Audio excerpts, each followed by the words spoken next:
Baiklah, kita akan masuk pada submateri yang terakhir dari materi yang keenam ini, yaitu cara penulisan kutipan, daftar pustaka, dan catatan kaki atau footnote. Kita akan mulai dari kutipan. Kutipan berkaitan dengan kegiatan meminjam atau mengambil pendapat, gagasan, atau pemikiran orang lain untuk digunakan sebagai landasan berpikir pada saat menulis sebuah karya ilmiah. Pendapat yang dipinjam atau diambil dapat dituliskan kembali di dalam karya tulis Ananda kelak dengan dua cara. Yang pertama bisa dengan menggunakan teknik kutipan langsung, yang kedua bisa juga dengan menggunakan kutipan tidak langsung. Ananda akan menggunakan teknik kutipan langsung apabila Ananda tidak mengubah versi kalimat dari pendapat atau gagasan yang Ananda pinjam. Sementara apabila Ananda mengubah versi kalimat dari pendapat atau gagasan yang Ananda pinjam, berarti Ananda akan menggunakan teknik kutipan tidak langsung.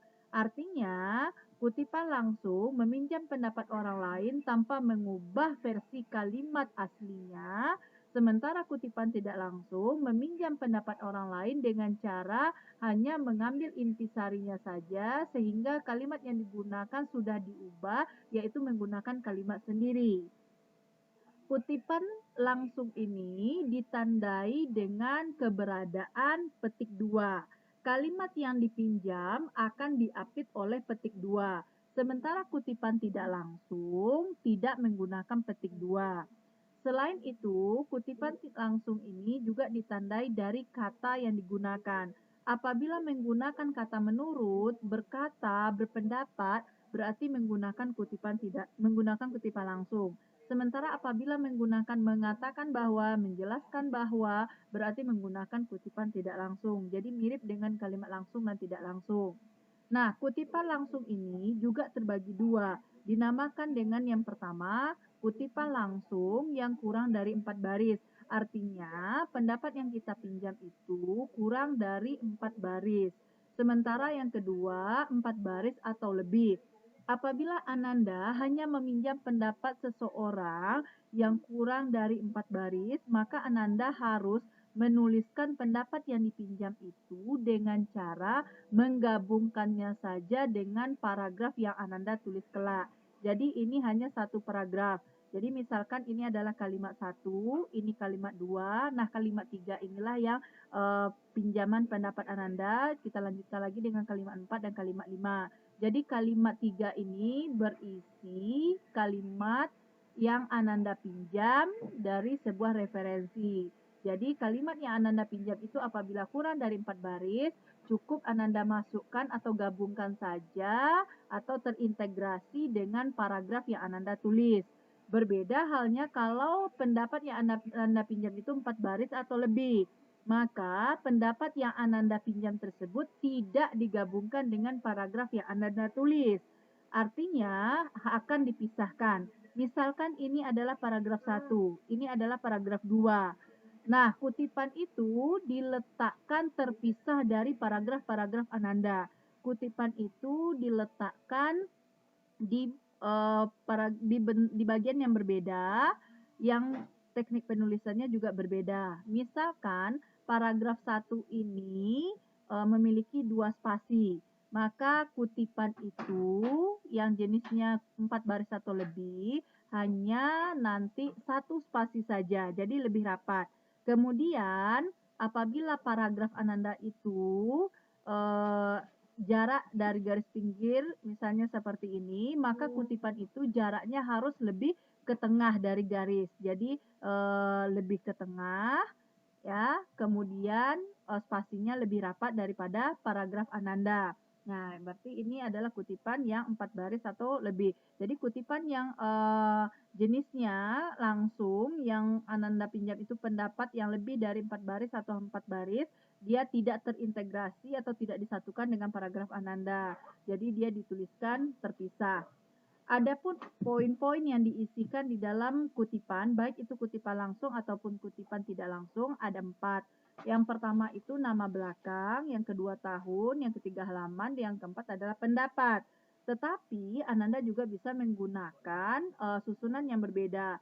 Jika di awal Ananda menggunakan susunan nama belakang terlebih dahulu, maka yang kedua, Ananda bisa membaliknya dengan mendahulukan pendapat. Setelah itu baru diikuti kembali dengan unsur yang lain, yaitu nama belakang, tahun, dan halaman. Kita akan mulai dari satu contoh. Misalnya, Ananda mengambil sebuah kalimat yang ada pada halaman dari buku yang ditulis oleh Widi Prasetyawan ini. Nah, bagaimanakah cara Ananda menuliskan nanti kutipan langsung ataupun kutipan tidak langsung? Kita mulai dari kutipan langsung. Kalimat yang Ananda lihat di sini, ketika dua benda bersentuhan, tumbukan molekul menyebabkan energi kinetik diubah dan secepatnya suhu disamakan. Diapit oleh petik 2. Kalau diapit oleh petik 2, berarti kalimat ini adalah kalimat yang diambil utuh, artinya dipinjam utuh, tidak diubah. Nah, berarti kita akan menuliskan nanti yang namanya kutipan langsung. Nah, dengan susunan berarti nomor 1 susunannya adalah diawali dengan pendapat, kemudian baru diikuti dengan nama belakang. Nah, nama belakang artinya kalau yang memiliki pendapat itu namanya adalah Widi Prasetyawan, maka yang digunakan di dalam kutipan hanya nama belakangnya saja, yaitu Prasetyawan. Ya, ini berkaitan dengan nanti daftar pustaka. Karena daftar pustaka itu nanti yang dikedepankan itu adalah nama belakang. Jadi akan ada hubungan antara kutipan dengan daftar pustaka. Nanti akan dibahas lebih lanjut. Jadi kutipan itu yang dituliskan itu hanya nama, yaitu kata paling belakang, ya, kata paling belakang saja. Kemudian diikuti dengan tahun, tahun terbit atau tahun dituliskan, dan diikuti dengan nomor halaman. Atau Ananda bisa menggunakan pola yang berbeda. Diawali dengan nama belakang terlebih dahulu, kemudian nomor tahun terbit, kemudian baru nomor halaman, dan yang terakhir adalah pendapat yang dipinjam. Jadi dia masih menggunakan atau diapit oleh petik 2. Dan yang terakhir ini sebenarnya sama, yang berbeda hanyalah penggunaan diksi atau pilihan kata. Jika nomor 2 kita menggunakan berkata, maka nomor 3 kita menggunakan menurut. Boleh. Jadi yang digunakan ini seharusnya memang variatif. Jangan selalu menggunakan kata menurut, jangan selalu menggunakan kata berkata. Ananda bisa menggunakan variasi. Nah, yang harus dipahami di sini adalah ini belumlah dimasukkan ke dalam sebuah paragraf. Ini baru berkaitan dengan unsur-unsur yang ada di dalam sebuah kutipan. Kalau Ananda nanti akan menuliskannya dalam tulisan Ananda, ini tentu akan digabungkan dengan paragraf yang Ananda tulis kelak. Nah, berikutnya berkaitan dengan kutipan tidak langsung. Apabila Ananda menuliskan kutipan tidak langsung, maka otomatis pendapat yang dipinjam kalimatnya akan berubah. Nah, kita cek kembali. Di sini kalimatnya adalah ketika dua benda bersentuhan, tumbukan molekul menyebabkan energi kinetik diubah dan secepatnya suhu disamakan. Nah, kita lihat kalimat yang berikutnya. Tumbukan molekul yang terjadi ketika dua benda bersentuhan menyebabkan berbeda ya. Nah, kalau kalimatnya sudah berbeda, berarti kita akan menuliskan yang namanya kutipan tidak langsung. Tetapi susunannya sama dengan kutipan langsung. Bisa diawali dengan pendapat, bisa juga diawali dengan nama. Apabila kita menggunakan nama terlebih dahulu, maka dia diksi untuk penghubung dengan pendapatnya itu tidak boleh lagi berkata, atau di sini juga tidak boleh lagi menurut. Yang digunakan adalah mengatakan bahwa atau menjelaskan bahwa, menguraikan bahwa, karena dia jenisnya sudah tidak langsung. Sementara kalau dia jenisnya diawali dengan susunan pendapat terlebih dahulu, maka diksinya tidak terlalu bermasalah karena tidak perlu diksi penghubung. Jadi langsung pendapat, kemudian langsung diikuti dengan nama belakang, tahun, kemudian nomor halaman. Jadi yang menjadi catatan di sini adalah untuk penulisan kutipan ada 4 poin, yaitu nama belakang, tahun, halaman, pendapat dengan susunan bisa diawali dengan nama belakang, tahun, halaman, dan pendapat. Bisa juga diawali dengan pendapat, nama belakang, tahun, dan halaman. Nah, yang perlu dipahami juga, ingat, kata yang diambil dari nama si penulis adalah hanya kata paling belakang. Nah, untuk kasus pertama, berarti Ananda meminjam pendapat seseorang langsung dari buku orang tersebut ya nak ya, langsung dari buku orang tersebut. Jadi ini berarti yang punya pendapat adalah Widi Prasetyawan. Jadi Widi Prasetyawan ini dia menulis buku. Jadi ingat ini akan ada kaitannya dengan penjelasan yang berikutnya. Yaitu kita meminjam pendapat seseorang tapi tidak dari buku yang ditulisnya, tapi dari buku orang lain. Jadi ingat kasus yang pertama adalah meminjam pendapat seseorang langsung dari bukunya. Artinya si yang punya pendapat menulis sebuah buku. Nah, kita lanjut. Kita lanjutkan kasus yang kedua. Apabila Ananda meminjam sebuah pendapat dari referensi yang ternyata referensi itu ditulis oleh dua orang. Jadi masih meminjam pendapat dari buku yang punya pendapat. Jadi dari si penulis yang memiliki pendapat. Nah, yang pertama penulisnya adalah Widi Prasetyawan Hakim. Yang kedua Miftahul Razik. Maka yang berbeda itu hanya berkaitan dengan penulisan nama. Sementara yang lainnya tetap sama, susunannya, kemudian kategori yang harus dituliskan itu tetap sama. Yang berbeda adalah hanya berkaitan dengan nama. Apabila penulisnya itu ada dua orang, maka yang kita ambil adalah sama-sama kata paling belakang dari kedua orang tersebut. Jika penulis pertama namanya Widi Prasetyawan Hakim, maka yang diambil hanya Hakim. Namun yang kedua namanya adalah nama yang kedua bukan namun ya maaf, dan yang kedua Miftahul Razik yang diambil tetap sama, yaitu sama-sama kata paling belakang dari nama mereka, sehingga yang diambil adalah menurut Hakim dan Razik atau Hakim dan Razik 2008-2003 halaman 223 berkata. Jadi terserah Anda menggunakan model yang mana. Nah, ini kalau seandainya penulisnya dua orang. Sama halnya dengan kutipan tidak langsung. Jadi yang berbeda hanyalah pendapatnya tidak utuh lagi, artinya tidak sesuai dengan kalimat aslinya, tetapi tata cara namanya tetap sama. Yang diambil adalah kata belakang dari kedua penulis tersebut. Selanjutnya, apabila penulisnya sudah 3 orang, nah penulisnya 3 orang, ini akan berbeda kembali. Apabila penulisnya 3 orang, maka yang digunakan ternyata hanyalah nama belakang dari penulis pertama. Sementara penulis kedua dan ketiga itu tidak muncul. Mereka digantikan dengan kata DKK, singkatan DKK atau kepanjangannya dan kawan-kawan. Nah, untuk urutannya masih sama juga, bisa menggunakan urutan pendapat terlebih dahulu, baru nama belakang, tahun, dan nomor halaman. Atau diawali dengan nama, tahun, kemudian halaman, dan baru pendapat. Dengan catatan, kalau kutipan langsung diapit oleh petik 2, kutipan tidak langsung tidak diapit oleh petik 2. Nah, yang berikutnya, berarti kita dapat simpulkan di dalam kutipan itu paling banyak nama yang akan muncul itu hanya 2. Jika penulis itu sudah lebih dari 2, maka dia akan menggunakan DKK. Jadi ingat, berarti kalau 3, 4, 5, 6 yang ditulis hanyalah nama belakang dari penulis pertama. Yang paling banyak itu hanya 2 ya nak ya, dituliskan semuanya.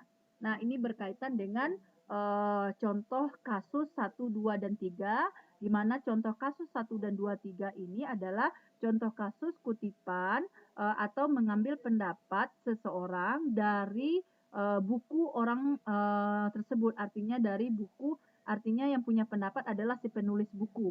Nah, ini ya. Nah, selanjutnya kita akan mulai dari kasus yang berbeda. Misalnya, Ananda meminjam pendapat seseorang tetapi bukan dari buku orang yang punya pendapat tersebut tapi dari buku orang lain. Nah, misalnya Ananda meminjam pendapatnya itu yang punya pendapat adalah Evanda Eka Putra. Tetapi Ananda mengambilnya dari buku Haris Akbar. Berarti pendapat tersebut tidak diambil, artinya si penulis dengan yang punya pendapat berbeda. Nah, ini bagaimanakah cara penulisan kutipan jika kasusnya seperti ini? Nah, Anda bisa lihat di sini. Nah, kita cek kembali. Nama yang punya pendapat adalah Evanda Eka Putra, sementara yang menuliskan pendapat tersebut adalah Haris Akbar. Nah, bagaimanakah caranya? Nah, kita lihat. Ternyata yang didahulukan itu adalah nama belakang dari yang punya pendapat. Jadi Putra ini adalah nama belakang dari yang punya pendapat. Kemudian di dalam kurung ditambahkan kata dalam Akbar. Akbar ini adalah nama belakang yang menuliskan pendapat. Nah, baru tahun dari buku Akbar dan halaman dari buku Akbar. Nah, baru setelah itu dilanjutkan dengan pendapat yang dipinjam. Jadi bisa kita simpulkan pendapat Putra ini Ananda baca dari buku Akbar. Jadi Putra adalah nama belakang dari yang punya pendapat, sementara Akbar adalah nama belakang dari yang menuliskan pendapat. Nah, selanjutnya pendapat yang sama juga bisa ditemukan tidak hanya dari satu buku, tetapi bisa ditemukan dari 2 buku, 3 buku, atau beberapa buku ya. Nah, misalnya buku pendapat Andinova. Pendapat Andinova ini Ananda temukan pada 2 buku yang berbeda. Bagaimanakah caranya? Maka ini akan sama dengan kasus sebelumnya. Yang di luar itu adalah yang memiliki pendapat atau yang punya pendapat. Sementara yang di dalam kurung adalah yang nama belakang yang menuliskan pendapat, artinya si penulis buku. Maaf. Jadi dari buku Akbar dan buku Purnama ini ditemukan pendapat Nova. Nah, persoalannya sekarang Ananda bisa lihat pemisah buku pertama dengan buku yang kedua bisa menggunakan titik koma. Namun apabila buku yang digunakan hanya 2, titik koma sebenarnya bisa diganti dengan dan. Misalnya dalam Akbar, 2016, titik 2, 2004, dan Purnama, Tetapi kalau buku yang digunakan itu lebih dari 2, maka yang lebih tepat digunakan bukan dan, tetapi menggunakan titik koma. Nah, ini. Nah, jadi untuk kategori yang kelima ini, kategorinya adalah pendapat seseorang diambil dari buku orang lain yang buku orang lain itu pendapat tersebut ditemukan pada 2 orang yang berbeda, pada 2 buku yang berbeda, yaitu buku yang pertama buku Haris Akbar, yang kedua adalah Rahmadi Putra. Nah, itu berkaitan dengan tata cara kutipan. Selanjutnya, kita akan membahas mengenai catatan kaki. Kita mulai dari catatan kaki. Apa perbedaan catatan kaki dengan kutipan? Sebenarnya Ananda bisa menggunakan alternatif. Artinya Ananda kalau sudah menggunakan kutipan, Ananda bisa tidak menggunakan catatan kaki. Tetapi Ananda perlu mengetahui bahwa ternyata catatan kaki ini ada beberapa versi. Yang pertama, ada catatan kaki yang berfungsi hanya sebagai keterangan tambahan. Yang kedua, ada catatan kaki yang berfungsi sebagai sumber bacaan. Yang perlu diingat adalah apabila Ananda sudah menggunakan kutipan, Ananda tidak perlu lagi menggunakan catatan kaki yang isinya adalah sumber bacaan. Tetapi Ananda jika menggunakan kutipan ingin juga menggunakan catatan kaki, boleh, asalkan catatan kakinya berupa keterangan tambahan. Nah, kalau dia seandainya berupa keterangan tambahan, tentu catatan kaki tersebut tidak memiliki aturan yang sifatnya permanen atau sama ya, tetap. Nah, catatan kaki yang bisa memiliki aturan permanen atau tetap atau sama itu adalah catatan kaki yang sifatnya berisi sumber bacaan. Di dalam catatan kaki atau footnote yang isinya sumber bacaan, yang harus diisikan itu yaitu 6 ya. Yang pertama adalah nama lengkap si penulis. Yang kedua, judul dari tulisan, tempat, penerbit, tahun, dan nomor halaman. Nah, berarti ini kategorinya lebih banyak daripada kutipan. Apabila Ananda menuliskan kutipan, nama itu tidak lengkap, tetapi yang diambil hanyalah kata paling belakang. Berbeda dengan catatan kaki atau footnote. Nama yang dituliskan itu adalah nama lengkap. Nah, kita akan lihat bagaimana perbedaannya. Apabila Ananda meminjam sebuah pendapat,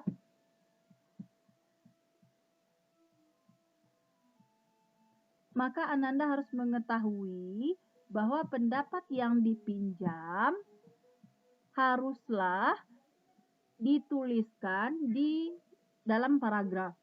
Jadi pendapat yang dipinjam ini dituliskan di paragraf. Sementara yang menuliskan pendapat tersebut dituliskan di bagian kaki. Jadi berbeda dengan kutipan. Kalau kutipan itu yang memiliki pendapat dengan tahun, dengan nomor halaman, ini langsung digabungkan dengan pendapat yang dipinjam. Berbeda dengan kutipan, kalau Ananda menggunakan kutipan, pendapat yang dipinjam itu di bagian paragrafnya, sementara identitas atau penulis pendapat tersebut dituliskan di bagian kaki. Maka dinamakan dengan catatan kaki. Ya, catatan kaki. Nah, adapun kriteria yang dituliskan dalam catatan kaki itu, yang pertama adalah nama lengkap. Nama lengkap ini memiliki aturan yang juga berbeda dengan kutipan. Apabila penulisnya hanya satu orang, maka dituliskan satu orang itu dengan nama lengkap, tidak diubah-ubah. Begitu juga dengan dua orang, maka nama yang kedua juga menggunakan nama lengkap, tidak diubah-ubah, tinggal dihubungkan dengan kata dan. Misalnya nama penulisnya adalah Ikitut Debia dan Iputu Mas Dewantara, jadi tidak diubah. Nah, begitu juga kalau seandainya penulisnya 3 orang, masih dituliskan dengan lengkap. Jadi menggunakan I Ketut Dibia, I Putu Mas Dewantara, dan. Nah, siapa penulis ketiga? Dituliskan nama lengkapnya. Jadi berbeda dengan kutipan. Kutipan itu namanya hanya diambil nama belakang, kemudian nama itu hanya boleh 2 saja, nama belakang penulis pertama dan kedua. Kalau penulisnya itu sudah lebih dari 2, 3 ke atas, maka 2, 3, dan seterusnya hanya diganti dengan DKK. Jadi hanya nama belakang penulis pertama. Berbeda dengan footnote atau catatan kaki. Footnote atau catatan kaki, nama itu ditulis lengkap 1, 2, dan 3. Nah, kalau sudah lebih dari 3 barulah dituliskan dengan menggunakan DKK. Tulislah nama lengkap penulis pertama, kemudian penulis 2, 3, 4 diganti dengan DKK atau kepanjangan dan kawan-kawan. Nah, berikutnya urutan yang kedua adalah judul. Judul ini dipisahkan dengan tanda koma. Judul ini menggunakan 2 aturan. Aturan yang pertama adalah apabila referensi yang dipinjam pendapatnya telah terbit, maka judul itu digunakan dengan cara yang pertama, setiap kata diawali dengan huruf kapital, kecuali kata-kata yang belum memiliki makna yang jelas pada saat berdiri sendiri. Artinya seperti kata depan, kata hubung, dan kata sambung. Itu tidak boleh kapital. Kemudian setelah dikapitalkan, selanjutnya dimiringkan. Nah, kalau Ananda menggunakan manual, miring ini digunakan dengan atau diganti dengan garis bawah. Jadi pilih salah satu. Nah, berikutnya, kalau seandainya referensi yang digunakan itu tidak terbit, maka dia tidak dimiringkan. Kapital tetap. Dia diapit oleh petik 2. Nah, ini ya. Nah, selanjutnya setelah judul, di dalam kurung ada 3 kriteria lagi, yaitu tempat terbit atau nanti tempat dituliskan atau tempat disahkan. Kemudian digunakan titik 2, yang berikutnya dilanjutkan dengan penerbit, kemudian koma, kemudian tahun terbit, tutup kurung, koma, nomor halaman. Ananda boleh menggunakan singkatan HLM, yaitu singkatan dari kata halaman, atau juga boleh menggunakan langsung digit angka, 152, titik.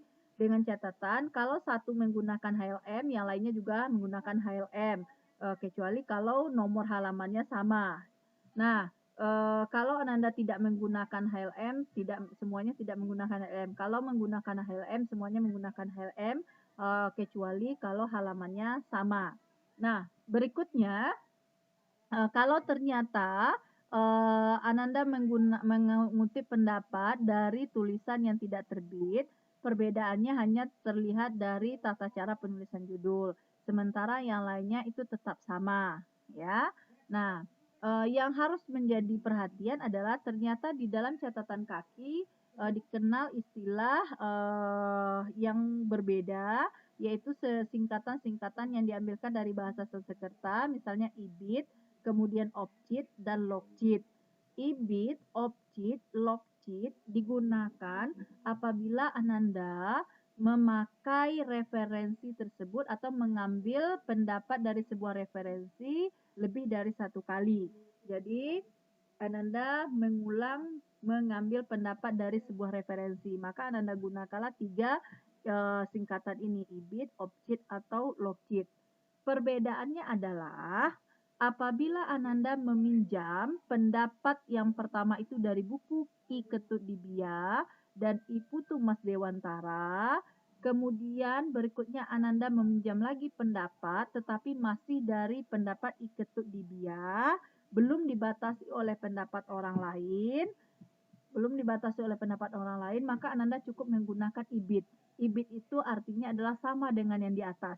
Artinya, di dalam tulisan Ananda kelak itu, pendapat I Ketut Dibia itu Ananda gunakan 2 kali, dan keduanya itu belum dibatasi oleh pendapat dari referensi yang lain.